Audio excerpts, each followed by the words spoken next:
3 match one day সিরিজে জিম্বাবুয়েকে white wash করেছে ভারত। এবার টি20 সিরিজেও সেই পারফরম্যান্স বজায় রাখতে চাইবে সফরকারীরা। বোলিংয়ে দারুণ ফর্মে রয়েছেন পেসার বুমরা ও লেগ স্পিনার চাহাল। ব্যাটিংয়ে লোকেশ রাহুল, ফজলদের ফর্ম চিন্তার ভাঁজ ফেলেছে জিম্বাবুয়ানদের। অন্যদিকে ওয়ানডে সিরিজ হারের প্রতিশোধ নিতে মরিয়া জিম্বাবুয়ে। নিজেদের পুরুষত্ব নিয়েই তাই মাঠে নামবে স্বাগতিকরা। Tumbami, when they take an option of trying to go over the top to say a leg spinner shot, lovely shot down the ground, it's beautifully balanced. তিনি ক্রিকেটে ব্যাট হাতে আমাদের অনেক চমক দেখিয়েছেন, আবার অনেক আনন্দও দিয়েছেন। এবার সেই আনন্দ আরো বাড়াতে ফেসবুকে ভক্তদের সঙ্গে সরাসরি আড্ডা দিলেন বাংলাদেশ জাতীয় ক্রিকেট দলের এই ড্যাশিং ওপেনার তামিম ইকবাল।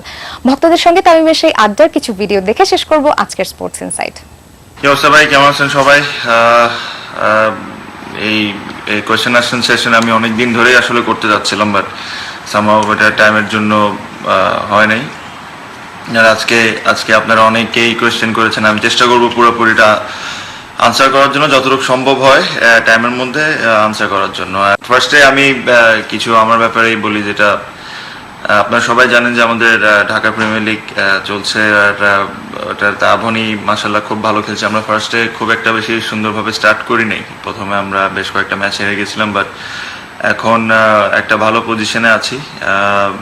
আপনারা সবাই দোয়া করবেন যে আমরা যে লক্ষ্যতে আগাচ্ছি ওই লক্ষ্যতে আমরা যেরকম সাকসেস হতে পারি, যেটা হলো চ্যাম্পিয়নশিপ। আমাদের এখন যে স্টেজে আছি, আমাদের আরও 3টি ম্যাচ আছে। 3টি ম্যাচে যদি আমরা অ্যাটলিস্ট 2টা ম্যাচ জিততে পারি, at least the next 2, specially Rupganj আর ভিক্টোরিয়ার সাথে, তাহলে আমাদের একটা ভালো সুযোগ হয়ে যাবে চ্যাম্পিয়ন হওয়ার জন্য। সো আমি প্রথম প্রশ্ন নিচ্ছি কার? তামিম ভাই, আপনার পেজে আজকে অনেক মজার কিছু প্রশ্ন এসছে, তো সব থেকে লাইক যে প্রশ্নটা সেটা দিয়ে আমি শুরু করতে চাই। এখানে একজন চিটাগাংয়ের একজন জিজ্ঞেস করেছেন আপনাকে যে আপনি কি চিটাং ভাষায় কথা বলতে পারেন কিনা, এবং পারলে কিছু বলতে। এবং আপনি ইকরাম রাফি, এটা হলো ইকরাম রাফির প্রশ্ন। আসলে চিটাগাংয়ের ভাষা আমি খুব একটা বেশি ভালো বলতে পারি না, বাট আমি সবই বুঝি, আমি সব বুঝতে পারি,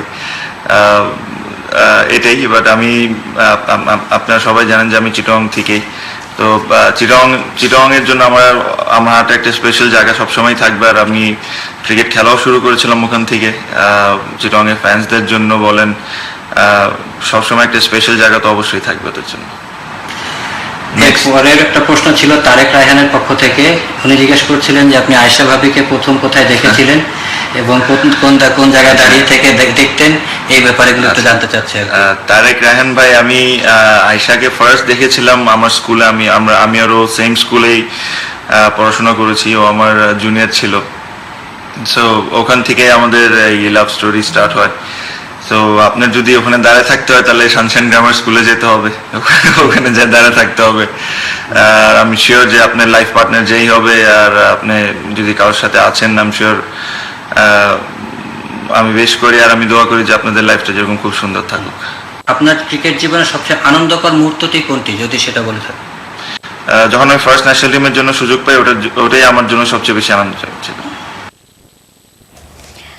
দর্শক, শেষ করবো অলিম্পিক মিল প্লাস স্পোর্টস ইনসাইট, তবে তার আগে শিরোনামগুলো জানিয়ে দেবো আরো একবার।